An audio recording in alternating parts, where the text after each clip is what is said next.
Another duly noted podcast comes to you from the Coach's Podcast Room at Spurrier's Gridiron Grill in Celebration Point. Okay, and welcome into another duly noted podcast presented by Titan MRI from the Meldon Law Gator Studios. Of course, you're coming to you today from the Meldon Law Dooley Dome Studios. I'm doing it at home. We're doing this taping it on Thursdays, and it's going to continue like this for at least the summer, and then we'll see where we go. Okay, that's kind of the attitude I've taken. Scott Stricklin is going to join us today on the show. That's always fun to talk to him about, especially with all the stuff that's coming up with stadium expansion and other things in college football. We got plenty of stuff to talk to him about. And then next week, Coach Spurrier will not be here. He's still out of town. And I don't know for sure who we're going to have. I know we're trying to get Andy Staples. We're trying to get a couple other people to be on the shows next week. But Tuesday for Wednesday, it'll be somebody. We know that. All we know is we've had a guest every time. So we know that there'll be a guest. All right. I was trying to think what else I wanted to say, but let's just get right to it. Let's get to the process service of Gainesville starting five. I did notice Scott Hart put a bid in on our on the Leonardo's pick, so he's a sponsor and a participant. So he may win it. You never know. But it's not rigged. It's not rigged. I'm telling you, it's not rigged. So anyway, we'll see how he does on that. We'll give you a new one a little bit later in the show. Let's get to our process service of Gainesville starting five.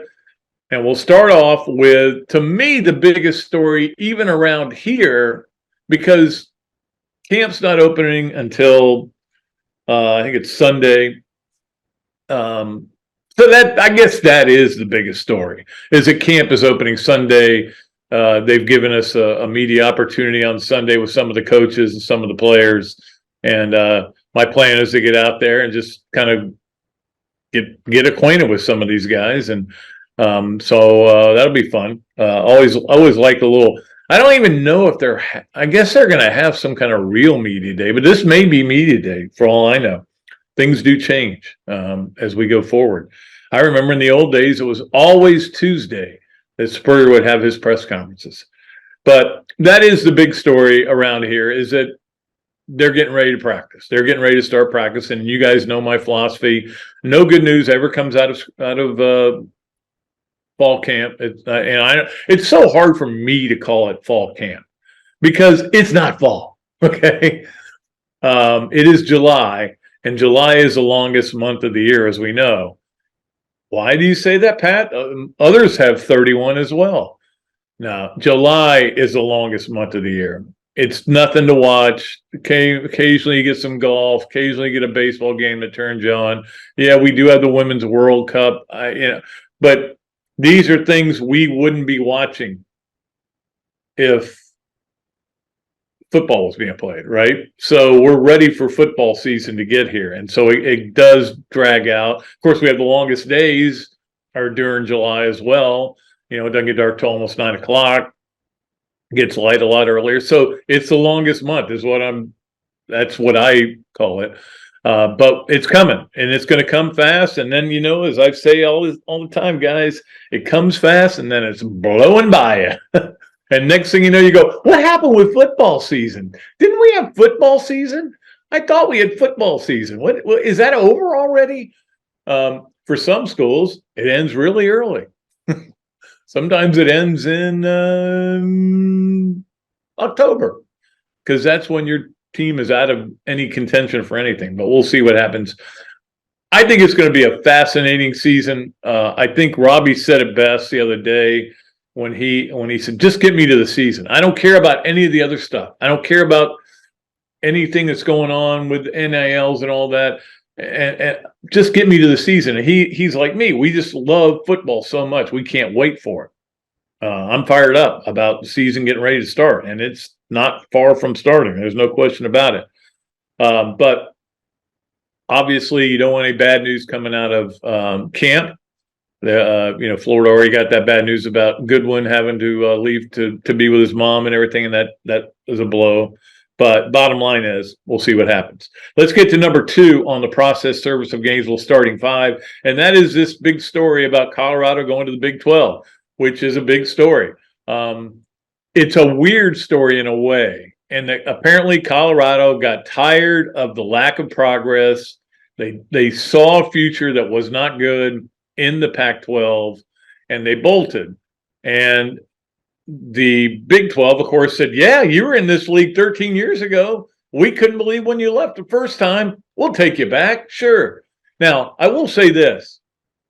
If you guys are getting Colorado into your league because of Deion Sanders, you're making a huge mistake. If Deion Sanders is there in 4 years, well, I probably won't be doing a podcast by then. But 4 years from now, he's either going to be in the NFL at a bigger college with more resources, or because believe me, they're going to call if he has success there. Somebody like an Auburn. I'm not saying Hugh Freeze is in any trouble. Somebody like I don't know if Missouri is a better job than Colorado, but you're in the SEC. And again, you're going to get way more money in the SEC than you are in the Big 12. Or he'll be fired because he'll have been caught cheating, or he'll have been not successful, and his experiment won't work. His grand experiment won't work of trying to do it this way. So if that's the reason you're doing it, and I don't think it is. I think they feel like, hey, it's not a great TV audience. It's not terrible. I think I saw a stat where it was 5th among non-California schools in the Pac-12. Well, that's not okay, so you're eliminating Cal, UCLA, USC, and you're eliminating UCLA and USC, as we know, next year. But, Colorado is a good school to get in your conference, especially if you're the Big 12. But think about what the Big 12 was when Colorado was there last. They had Oklahoma, they had Texas, they had Texas A&M, they had Missouri. I mean, it's a totally different conference, but we'll see. Now, the question is, does this start the dominoes? And that's one thing we'll have to wait and see. Is this the end of the Pac-12? The Pac-12 has been the most terribly managed conference for the last 2 commissioners. Just never seemed to be ahead of the game. Just always trying to spend as money. I mean, Larry Scott was terrible. And Kiaklov, is that the way you say it? Kiaklov? Anyway, George. It's not the summer of George, let's put it that way. Because it's not looking good for him. This thing seemed to sneak up on him. So, but we'll see what happens and whether there are dominoes in this. There could be a massive dominoes. One of them could be that the Pac-12 feels like they got to go get something. Maybe they now try to get San Diego State, but now San Diego State has to pay a big buyout because they went back into the Mountain West. Boy, it's all confusing, but it is what it is. Number 3 on the process service of Gainesville starting 5. I did watch a lot of the soccer match last night, Wednesday night, U.S. versus the Netherlands. 1-1 was the final. Typical soccer score. The Dutch outplayed us, I thought, from what I saw of it. So, you can get a tie, and it's okay. It's not the end of the world. You don't want a loss. If they lost that, it would have been really a problem. Next game is against Portugal on Tuesday, so we'll keep an eye on the women's soccer, but I know a lot of places it's a big, huge, massive deal. I don't know that this house is one. We were both watching it. We watched a lot of it, but we watched it over in St. Augustine too. So when we were over there. So we'll keep an eye on what goes on with soccer. Number 4 on process service of Gainesville starting 5. I saw this from Pat Narduzzi at ACC Media Days, and he said they need to put a lid on NIL.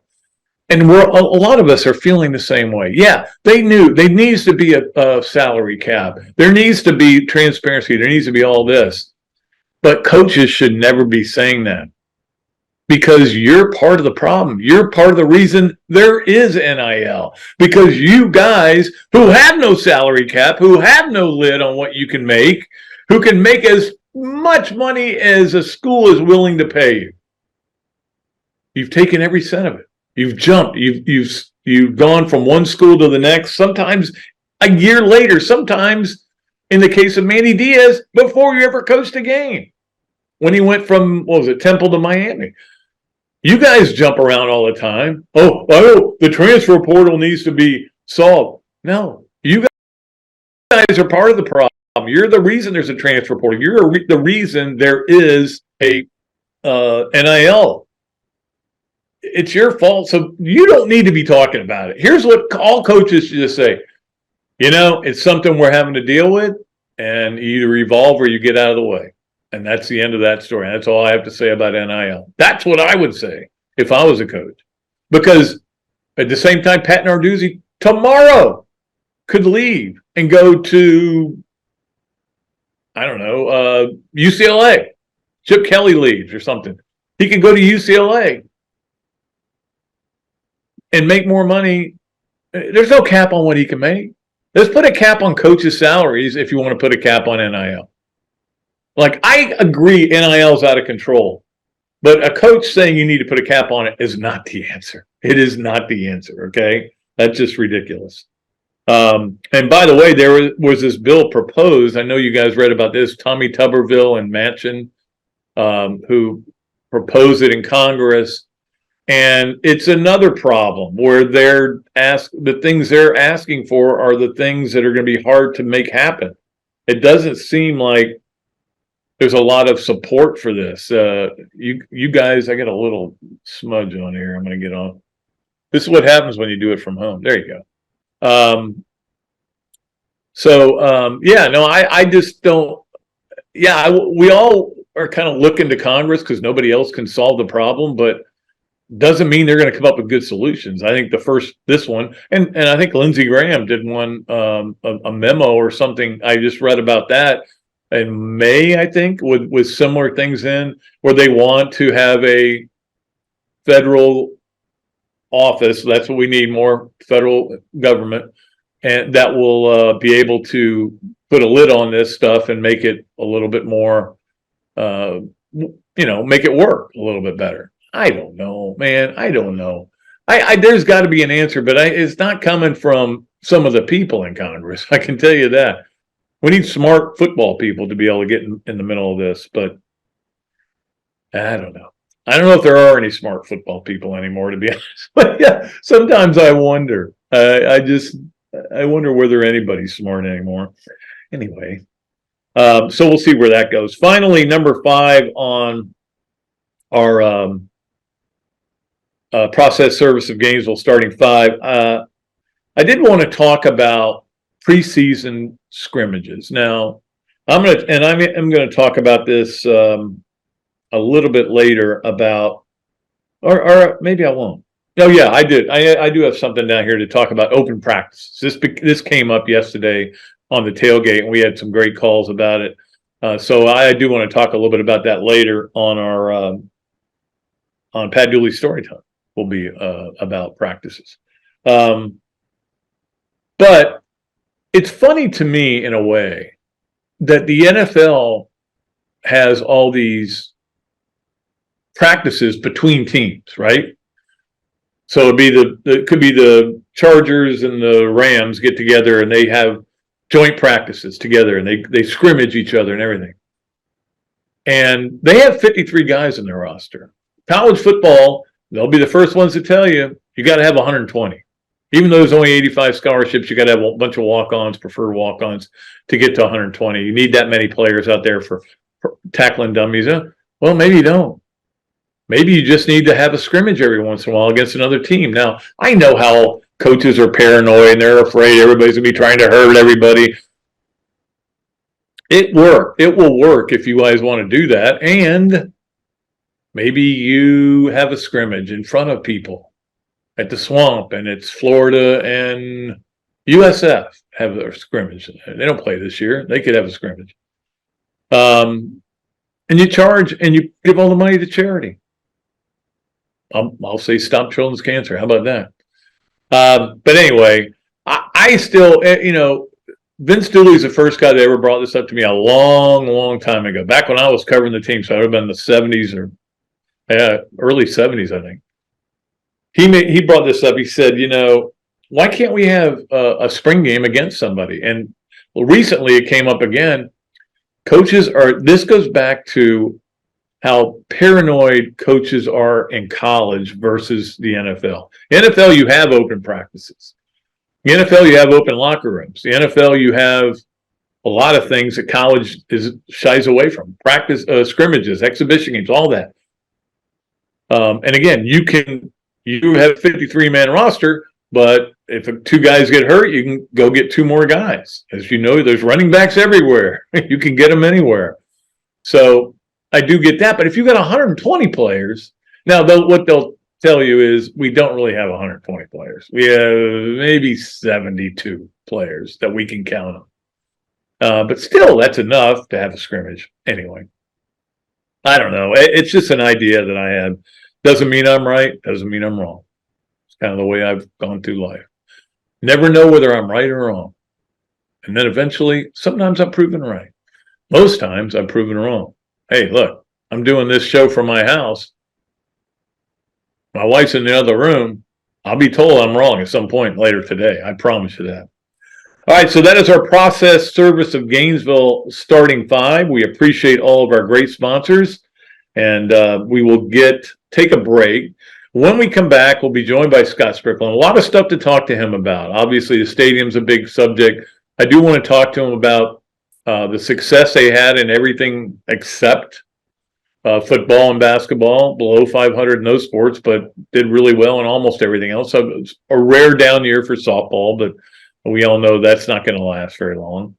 And by the way, congrats to, I didn't mention this on the other show earlier this week, Francesco Anea, now an assistant coach at Florida, which comes out of the broadcast booth, which is not the first time that's ever happened in sports. I know that used to happen in baseball, kind of a surprising amount of times. So we'll talk to him about all that and more. We'll do a yes, no, where maybe with him. We still have Hesser and Kipke's three things to come. Adam Dribko to go Gator of the week. Leonardo's and Millhopper quick picks, this, that, and the other. The swamp games of the weekend. Pat Dooley story time. And we are going to continue doing this foreplay, which is Dooley's foreplay, which, it's legendary. No. And today we're going to give you what we talked about a little bit too on the tailgate the other day. The four best Florida basketball players of all time. And it's just my opinion. Okay. So we'll get to that as well. Gosh, there was one other thing I wanted to mention. I can't remember what it was, but maybe I'll think of it on the other side. We'll be back with Scott Stricklin. You are listening to or watching another Dooley Noted podcast presented by Titan MRI from the Meldon Law Gator Studios. Things have certainly got a little out of hand lately when it comes to just buying our everyday necessities. Just look at gas, streaming services, and heck, even chicken wings. Well, there is one necessity that shouldn't cost a ton: taking care of yourself and helping fix all the aches and pains in life. And the fine folks at Titan MRI agree. With costs a fraction of what you'd pay at a hospital, you'll not only save money, you'll be taken care of by staff with over 20 years experience. So when you need an MRI, call Titan first, and you can go where your doctors send their families. Now offering CAT scans. Process Service of Gainesville offers a rapid turnaround on affidavits of service for Gator lawyers locally and nationwide. Our friend Scott Hart offers immediate responses on status requests and is a member of NAPS and FAPS. And he has been a part of the community for almost 2 decades. Need service? Call Process Service of Gainesville at 407-697-9592 or email shartgators, that's G8TR, at yahoo.com. And make sure you ask about the paralegal legal secretary bonus program. Okay, welcome back to another Dooley Noted podcast presented by Titan MRI from the Meldon Law Gator Studios. We go to our Big Mills Cheesesteaks Zoom line. Got a lot of commercials in there, Scott, and we bring in Scott Stricklin, of course, our great friend who does such a great job as a Florida athletic director. And I know that he's in a pretty good mood because of the way the college academic season ended for all sports with 2 national titles and winning the Cap One Cup. You must be excited about that. Yeah, Pat, it was spring was a lot of fun. Had a lot of great performances, both individually and from a team standpoint. Had 2 national championships that you referenced in men's golf and men's outdoor track and field, and 3 other national runner-up finishes with gymnastics, baseball, and women's outdoor track. So a lot of things to be really proud of, and gives us a lot of momentum going into the summer and coming out of summer into the fall. And I mean, this is no big news alert to you, but it's still it's all about football. We all know that. I mean, right. I love that Florida is able to be an everything school. That matters to me. Some people it doesn't matter to at all. It matters to me, but football is still where we want to see things get going, and basketball too. You had 2 teams under 500 there, which never happened. I don't think it's happened since '79 when John Lotz was the coach. But it feels to me like they're all going in the right direction. And I would assume that you're feeling that way too, and that because everybody wants to go, oh, Billy Napier, if he goes 6-6, he's on the hot seat. I'm like, what are you talking about? Have you ever met Scott Stricklin? Yeah, there's a lot of momentum there. The way both Billy and Todd have in their short time here kind of gone about putting a culture and structure in place, roster building, which obviously is the key to any successful program. They both have shown a lot of ability and adaptability in that space. You look at the job that Todd's done and turning over that roster, and same with Billy. And it's not just going out and getting young people, getting athletes that are highly rated. It's kind of having an idea of what you're trying to build and knowing the attributes that you want in certain, in those young people. So, in Todd's case, getting, on the basketball team, he wanted length and he wanted athleticism, and he wanted to find some people who, were had some skill in the shooting department, and looks like he's certainly filled the size piece. Going to be a much bigger team than what we've been.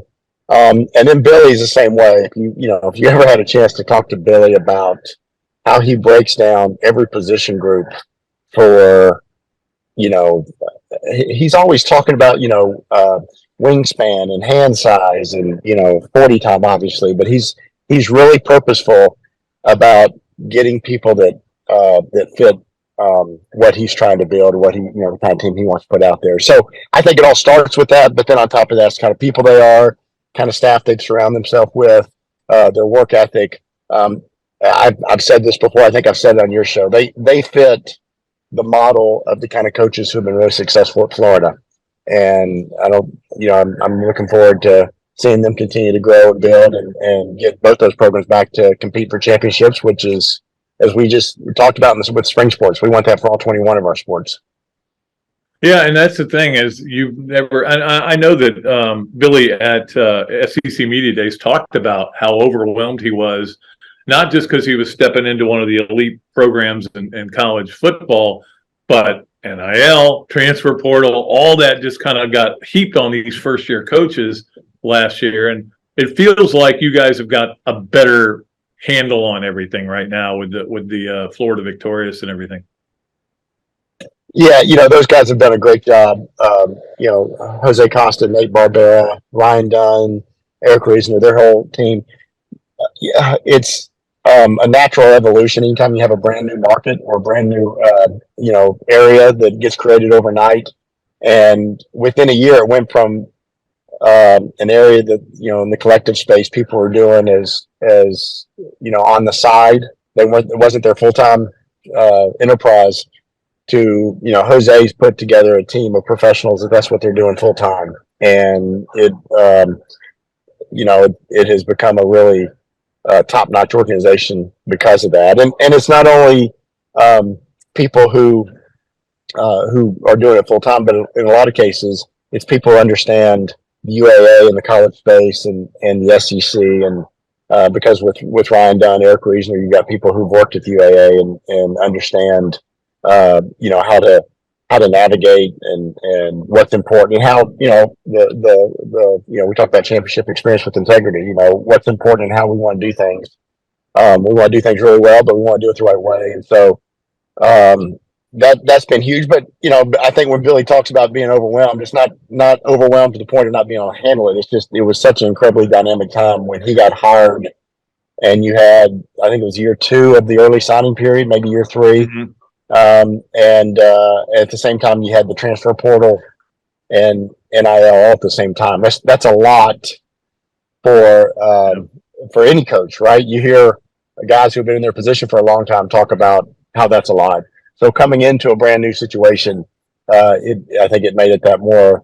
The challenge was ratcheted up a little bit, but I think Billy's handled it, just really well. I mentioned this earlier on the show that Pat Narduzzi this week was saying that they need to put a cap on and a lid on NIL, and I'm like, okay, just put a lid on coaches' salaries too. This is how we got in this mess. You guys were making this incredible amount of money, and the players weren't seeing any of it, and they got fed up with it. And this is why we're in this, and the NCAA didn't do anything about it. So this is why we're in this. So I don't think coaches should be saying they should put a cap on anything. I couldn't agree more. I think you're spot on.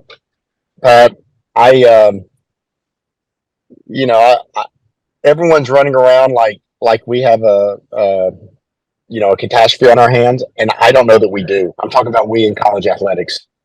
I think what we have now is different, and it's causing a lot of discomfort because we've introduced new ideas such as NIL and the transfer portal, but I don't think it's necessarily something that we can't figure out and live with long term. And so I know there's a lot of federal legislation going on out there, or at least talk of federal legislation, and people want to put some kind of structure around it. And that may happen, but if it doesn't happen, college athletics is going to be fine, right? We sit around, we do a really good job of sitting around talking about how bad our enterprise is, which I don't know of another enterprise that does that as well as college athletics. But it's really a pretty good enterprise, right? We have thousands upon thousands of young people that are getting an opportunity to compete for universities, get a great education, and get a high level of athletic competition at the same time. And really, I saw a stat that 80, some phenomenal number of Fortune 500 executives were former college athletes. Right. So we're creating leaders for America in college athletics. And, it's different than it used to be. Right. The value of the scholarship used to whenever there was, $20 million a year being generated by each school, the scholarship value probably was appropriate for for most of the high profile sports. NIL has come in and obviously shown that some of these athletes have more value than just a scholarship. And I think we stick our head in the sand if we act like we put caps on NIL or something like that, and suddenly everything's going to fall right back into place like it used to be. You're not putting that toothpaste back in the tube. No, the Pandora's box, to use a cliche, has been opened up. There's no doubt about it. I did want to talk to you about the stadium expansion, and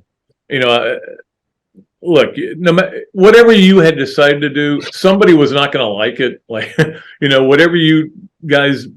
Whatever you want to do, if you reduce capacity, if you lengthen capacity, whatever, somebody's going to complain. We've had people call the show and complain and say, well, 90,000 people makes a lot of noise. I go, so does 80, You know what doesn't? 51. But everybody's saying Florida can't go into Rice-Eccles and win, and there's 51,000 people there. I don't think it's a number that's big, but as well as I do, that stadium needs a lot of work to get to where it wants to be.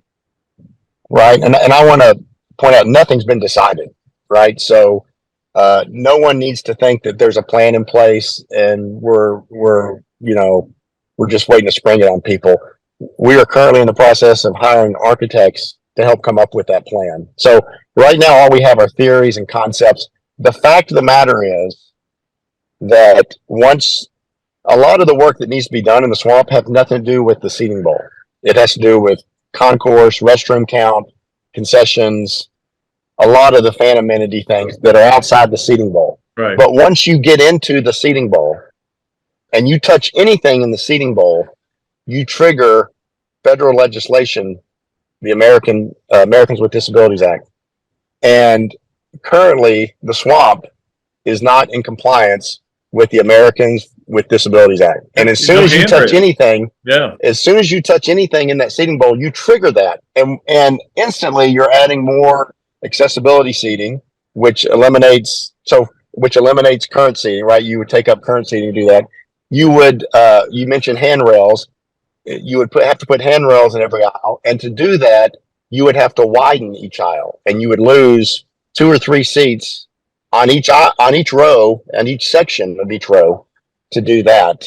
And I'm just throwing that out there. That so if you just did that right there and you didn't build any new structure up to make up for those seats you were losing, you're going to lose seat count. Now we may figure out a way to add some structure to make up for something like that if we touch the seating bowl. But there's just some realities of physics that we're going to face as we go through this that is going to have to change unless we decide we're just not going to touch the seating bowl at all. I don't know if that's. I think you'd have a lot of people calling into your show upset that we weren't trying to make some seats more comfortable if that was the case. And by the way, more comfortable seats doesn't necessarily mean big cushiony chair backs. We may do some of those. It could also mean that instead of 16 inches, bleacher seats that are 16 inches wide, we're going to make them 19 inches wide. And there's some Gator fans who might think that that's downright luxurious based on what they've had currently, right? So my point in saying all this is this is going to be a comprehensive upgrading of the swamp of Ben Hill Griffin Stadium so that it can continue to be a great home field advantage for generations to come. And it's way more than just seating, right? It's video boards, it's sound systems, it's all the things I mentioned earlier, concessions, restrooms. And it's a chance to really make sure that it becomes the showpiece that it's always been. It maintains that status as an iconic college football stadium. So, there's a lot that goes into it, and obviously don't want to lose anything that makes it really special. Always, before I came to Florida, Pat, having been in this league, I always said that the swamp was one of my favorite places to come to a game because the fans were right on top of you, and they created such an intimidating environment. And that is not going to change if I have anything to do with it. I've been asked this question too. $400 million, why not just blow it up and build it somewhere else? I would not be in favor of that. I believe the stadium should be right where it is. I mean, that's the middle of campus and everything. Was that even a consideration? I think it's fair to say we've looked at everything, and we'll probably continue to look at everything. I really like where the swamp is, right? I love to your point, I love that it's right in the middle of campus. I love the history. We've been playing football games since in that location since 1930, almost 100 years. It's hard for me to think that taking it somewhere else, you would have a really nice stadium. It's not going to be 400 million, right? So to do that, you're looking at probably 1.6, 1.8 billion to go build a new stadium somewhere else. We may end up spending twice as much. If what we said in that press release when we announced we're looking for architects is that we believe the price tag starts at 400 million. That doesn't mean it's going to be a $400 million project, Pat. It could be well above that. But I would anticipate the Gators continue to play football at Steve Spurrier Florida Field for a long, long time. Yeah, and it's as you know, it gets pretty loud in there, and it's great. It is time for us to play Yes, No, Where, Maybe with Scott Stricklin. It's brought to you by Big Mills Cheesesteak, where they do street dining the right way. Sponsors of the Bob Dooley Invitational. I'm actually wearing my Bob Dooley hat. I need to get you a Bob Dooley hat. I'll bring it by. Absolutely. Yeah. All right. Number one on Yes, No, Where, Maybe. The SEC expands in the next 5 years. Yes, No, Where, Maybe. Well, I would say no, but maybe probably a safer bet. But I'm going to say no. Well, and that's the thing. We don't know what this Colorado domino is going to be. You know, whether it's going to be a domino or whether it's just a one-time deal. But obviously, the Pac-12's got to be a little shaky right now. Yeah, I'm gonna be a firm no. Okay. All right. And number 2, the Jacksonville Jaguars will play a game in the Swamp sometime soon. I'm gonna have to go maybe there, just because we've not really had any substantive conversations with the city, and the city hasn't even officially approved their stadium project. I will say that we were obviously happy to have the conversation. We have a great relationship with the Jags, and if we can be helpful in some way, we'd love to accommodate them. Yeah, that's the interesting thing would be, I mean, you're going to have a Saturday, Sunday at some point if you did that, if they played their home games here. That would be interesting for your crew. It could be. Yeah, keep in mind though, they start a week later, and then they obviously play another month and a half after we're done. So I've never really sat and looked at how many times we overlap on the same weekend with home games. But yeah, again, that's something we'd have to figure out if we ever got to that point. Finally, number 3 on yes, no way, or maybe. Moving your daughter to a new city makes you feel old. That is a definite yes. And anybody watching, I don't know if anybody watches this on the video or just on audio, but I'm in a ball cap and t-shirt today because I'm helping my daughter who just got her first professional job. She's gainfully employed. I'm helping her move into her new residence, and so I'm having to do some manual labor. So all of the members of the UAA maintenance staff and facility operations staffs that work so hard for the Gators and never see me lift anything, I'm having to lift a lot of stuff this week. Well, you have to lift stuff. It's just figuratively, you know. That's right. There's a lot of heavy lifting in your job. Believe me, I know that. I'm having to do it literally right now, which is out of my comfort zone. Well, I'll let you get back to it. I appreciate you taking the time to talk to us, and it's always good to find out what's really going on instead of idiots on radio like me just saying, here's what should happen. Here's what should happen. I love it when I can come to the horse's mouth and know exactly what's happening. Well, I appreciate it, Pat. Hope you have a great summer, man. Look forward to seeing you here in a couple weeks. Absolutely. Oh, by the way, my wife said she wants really good parking this year, so she told me to make sure I told you. I'll put it on the list. Who doesn't? All right. Thanks, Scott. Appreciate it. Go Gators. All right. Another duly noted podcast will return, presented, of course, by Titan MRI from the Meldon Law Gator Studios after we take this break right now. Hello there, everybody. I'm Pat Dooley, of course, from another duly noted podcast. And this is a great Adam Brewer, and he's just opened up a place here, Adam Brewer to go. What gave you the idea to do this, to have a to-go place? We really like the fast concept, being able to get the barbecue. Now we have this new online ordering. So before it was a call ahead carry out, quick service. We have like a curbside kind of a deal where everything's ready to go for you.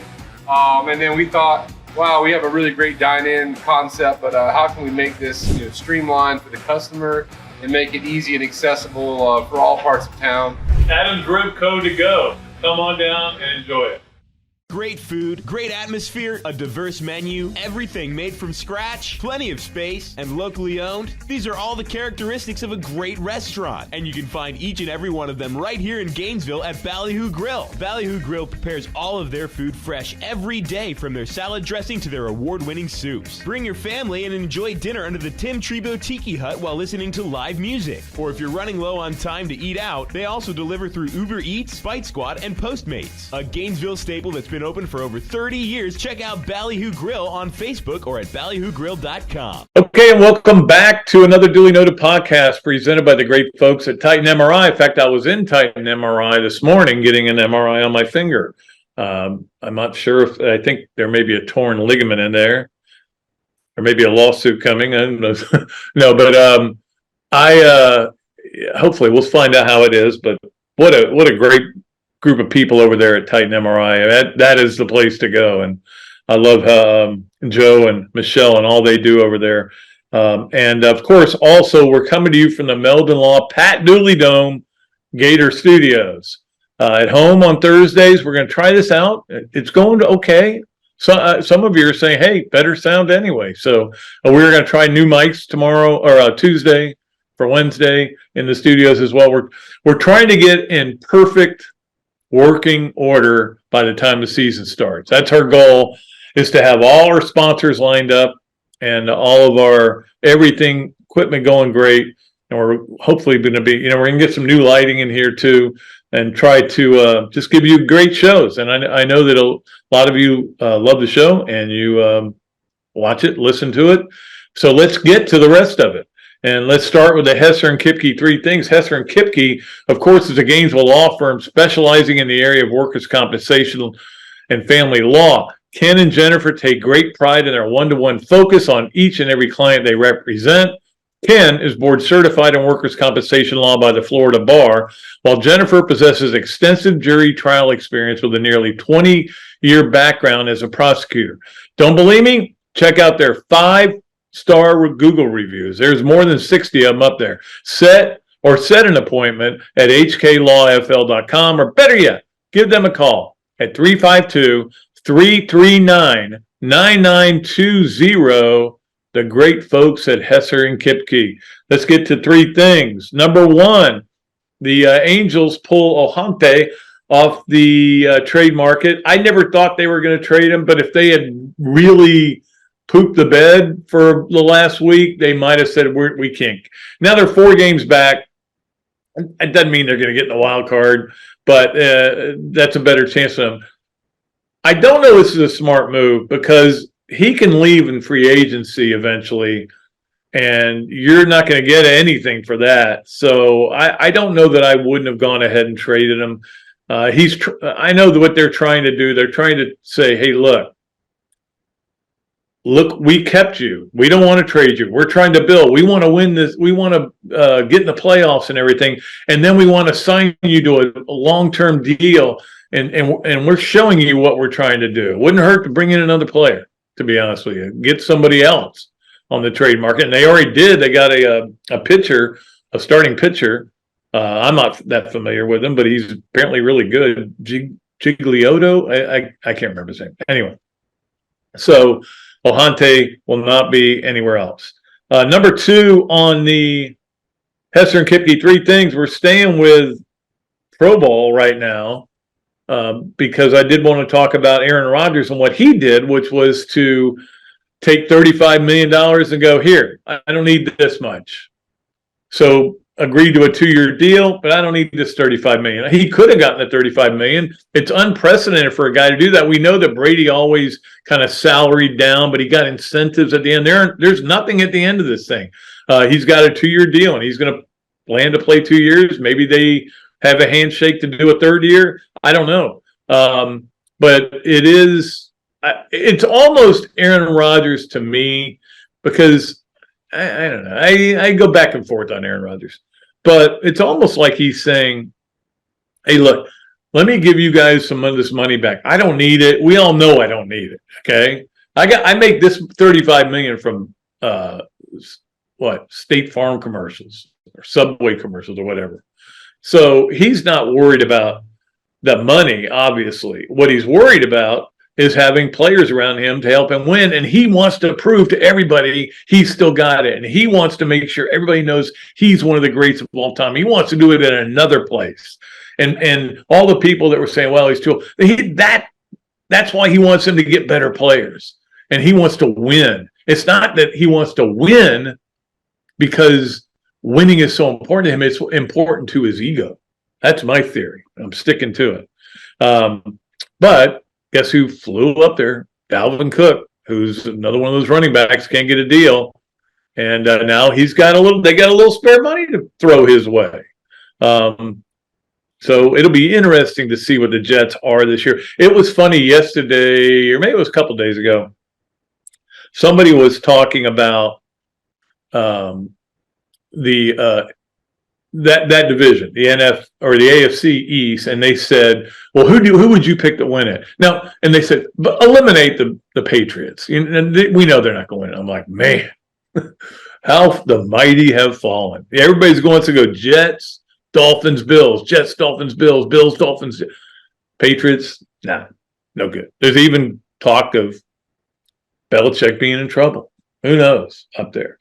All right. And finally, number 3 on Hesser and Kipke's 3 things. We are a week away from the start of football season. Now, you may not call it football season, but I do. When you have that first preseason game, and I've been to that preseason game up in Canton. I was lucky enough, we talked about it last week, about being at 3 of them. But I know Aaron Rodgers probably won't play in those games. I know that game. I know a bunch of subs are going to be in there, guys we're never going to hear from again. But it's football, and I'll watch it at least for a while. So we're less than a week. Well, maybe a week away. It depends on what time you're watching or listening to this. We're a week away from football. It's not the football we're looking forward to, but it's still football. It's not Frisbee football, which Karen and I were watching for some reason last night.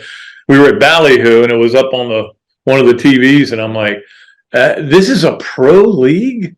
I don't love football enough to watch that. So I did. All right, that's our Hesser and Kipke 3 things. Let us get to our Adams Ribco to Go Gator of the Week. Adams Ribco to Go sounds good for dinner tonight. Go get a couple of ribs, some sides, a little sweet tea. Oh, man. I'm going to do that.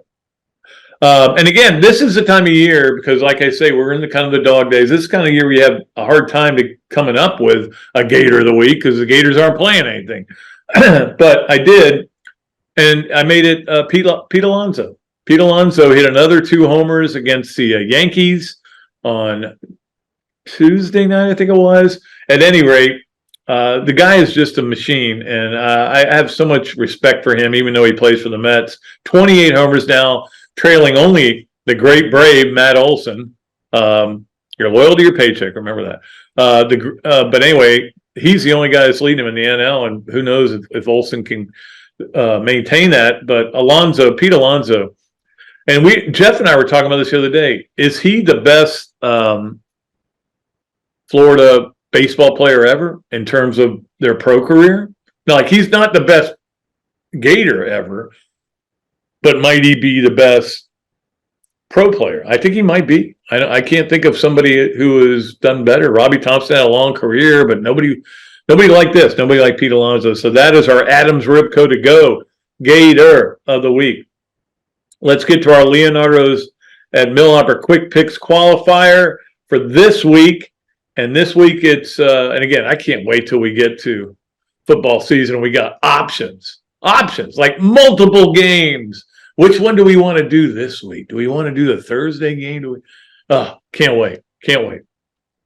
But so Sunday night is and it's actually a good game. Yankees at Baltimore. Yankees at Baltimore. That is your Leonardo's and Millhopper Quick Pick. And normally, back in the old days, you would just say, hey, you know what I'll do? I'll take the Yankees because the Orioles stink. But that's not the case anymore. Orioles have gotten really good. They're leading the division. They passed the faltering Rays. The Braves and Rays look like they were on a collision course to the World Series. And both teams are kind of have fallen off in the second half. But that's baseball is a long game. The Braves still have, I think, 62 games to play. It's a long way to go. So I don't get too caught up in individual wins and losses. Just can't do it. And that is our Leonardo's at Millhopper Quick Pick.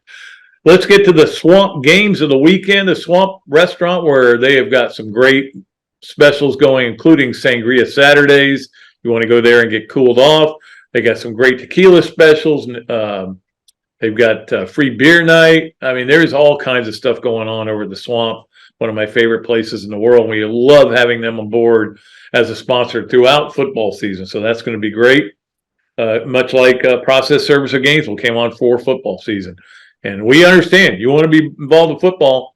Don't forget, we got a basketball season coming up. As you heard Scott Stricklin say, he thinks they're going to have a pretty good team. All right, let's give you, again, not a lot of games this weekend to watch, but there are some baseball games. Saturday, Detroit, Miami's on FS1 at 4:10 on Saturday. Boston at San Francisco's on Fox at 7:15. So the Red Sox playing really well. Hated it last night. They played really well, but, overcame a 3-0 lead against the Braves. But they're playing really well. And I've said before, they're my American League team. But as I said also, the Braves are my team. So when the Braves were playing the Red Sox last night, I was yelling, come on, get a hit. And I wasn't yelling at the Boston Red Sox. And then, as I mentioned, Sunday, Yankees at Baltimore. That's on ESPN at 7 o'clock. That'll be a fun little game to watch. I'm looking forward to that. I mentioned the golf 3M tournament, which is there's a lot of people playing it. Billy Horschel's playing in it. Justin Thomas is the one I'm curious to watch because obviously he's gone off the rails, and he's right now would not qualify for the FedEx Cup. Think about that. That would be weird. He's 75th, I think, going into this week. So there's plenty of guys, but it's all on the Golf Channel. So if you're looking for stuff on CBS and NBC, it's all on the Golf Channel, 3M Classic. And then I don't think anything will be tape, but I'm going to still give it to you or videoed or done live. But Sunday is when Florida is having kind of a little media day with some of their coaches, including Billy Napier and some of their players. And it'll be up somewhere, Twitter, YouTube, somewhere. You'll be able to find it. So that may be the best way to spend your Sunday night, is just watching highlights of Gator interviews. That's what I'm recommending. That is our Swamp Games of the Week. Appreciate the boys at the Swamp Restaurant. Let's get to This, That, and the Other. This, That, and the Other brought to you by Ironwood Golf Course, where I played yesterday, Ballyhoo, where I ate yesterday, Darshakau, where I endorse their insurance. Darshakau Insurance. We appreciate them. I had the fish and chips at Ballyhoo. Very good. My wife had a really good salad that she loved. Great stuff there. Great stuff. We loved Ballyhoo. And we loved playing at Ironwood yesterday. All right. 9 holes. It was so hot. It was brutal. All right. Here we go. This is the transfer portal, and NIL came in, and everybody goes, this is going to be the Wild West. This is going to be everybody's going to be able to do it. If you got a booster with enough money, you're going to be able to be incredibly successful. It could mean teams like, we saw Jackson State got some guys in an HBCU team, but even like lower teams that aren't Power 5 teams, they're going to be able, if they get a booster on board, they're going to be able to get great players, and it's going to wreck college football. Not that I'm saying it hadn't wrecked college football, but that is that, maybe this is a good thing because it's always the same teams, right? It's always the same teams up there. They all have the best recruiting because they all have the most money. And so maybe this will get some teams to come out of nowhere. Maybe the AAC will get involved. It'll be a UCF for real, not like a pretend UCF national championship. That's what we thought. And the other is, I just looked at the recruiting rankings for 2024, which is obviously this early signing here in December. But no, sir. That has not happened. Of the recruiting rankings, you have to get to number 58 before you get to somebody who's not in the Power 5. And that is USF with a new coach trying to get things done. It's not going to change. That part of it is not going to change. To be honest with you, I know that the structure and the way we look at college football is changing, but I don't think anything's going to change from 1 to 57. It's still going to be the same Power 5 teams, except with what's going on with the Pac-12. They may be done, and then it could be some of them survive and some of them don't. So we'll see what happens here, but can't blame NIL and the transfer portal for keeping the group of 5 teams down. They just can't get them. They can't get players to come play for them. And some of it's money, but it was happening before. That's my only point. Let's get to our Dooley's foreplay. Again, this is open for sponsorship. If you're interested in getting in, we'd be happy to have you. Very reasonable price, but we're going to try to do this once a week as well here on the show. Dooley's foreplay today is going to be the 4 best players in Florida basketball history. This came up on the radio yesterday, and I wanted to also express it here. And I had to think about it, and it's a hard list to come up with because there's a lot that goes into everything. Because when you talk about postseason, I'll give you a perfect example. Jason Williams is one of the best players I ever saw at Florida. He ain't in my top 20 because you know why? He played 20 games. And what do you do with Bradley Beal? Played 1 season. It was great, especially at the end of it. It's hard. It's hard to do.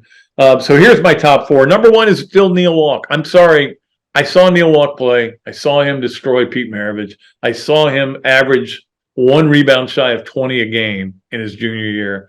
I saw him get Florida to the postseason, albeit the NIT. Again, 1 year Florida went 21-4 and didn't get in the tournament. That's the way it worked back then. Neil Walk was the best I ever saw.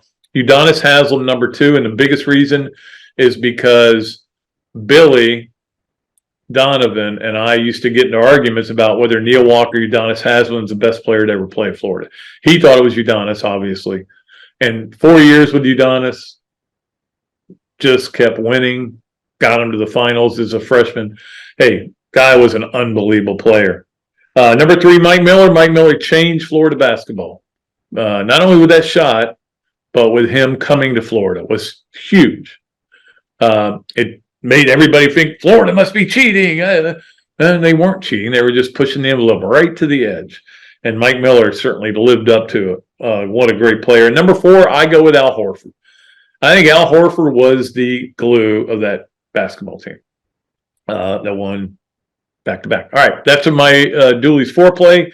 Again, if you want to interest in sponsorship, just give me a call. We'll talk to you. We have a couple we're going to try to get to. What else do we have to do? Oh, Pat Dooley Storytime. We haven't gotten to that. Of course, it's as always, it's brought to you by our good friends at Eastlake Pediatrics and Pat Dooley Storytime. I wanted to talk about open practices, and look, we had a long talk about it yesterday. Sean Kelly even called into the show to talk about why there's no room for people to be, and I agree with that. I look, open practices help people understand what's going on. I don't think they help sell season tickets, but I remember back. I always love telling this story, and I know Chris Harry hates it when I tell this story, but well, maybe he doesn't hate it. Back, I want to say it was 95, and might have been 96. Anyway, so Chris Harry got it, and I've done this before, where somebody says, "Hey, can you give us a story for like 3 or 4 stories during the week on the team that our team is playing?" It was a Knoxville paper. Knoxville, Tennessee's playing Florida, so why don't you write a couple stories for us and give us kind of what's going on at practice and everything, because we were allowed to sit and watch all of practice.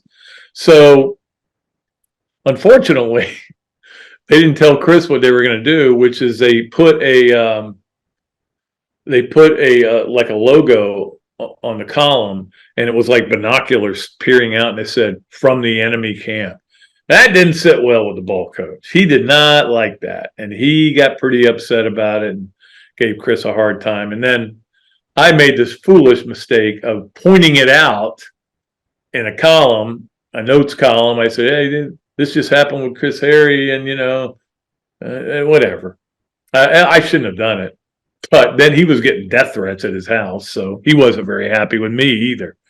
But the bottom line is that's how things have changed, man. Things are different. They just are. Practices are closed, and they don't want you to know anything. And this is the world we live in, the internet. Like, the world we live in wasn't the world we lived in 10 years ago, 15 years ago. But it is what it is. But anyway, I like that story, though. There was another guy who wrote about, in our paper, I think it was Pete Young was his name, wrote about a reverse pass they did in practice, and it got up to Knoxville. But it was in our paper, and that's when Spurs shut down practice. He got really upset about that. But then he opened it back up, and they closed it again. Then Urban opened it and closed it.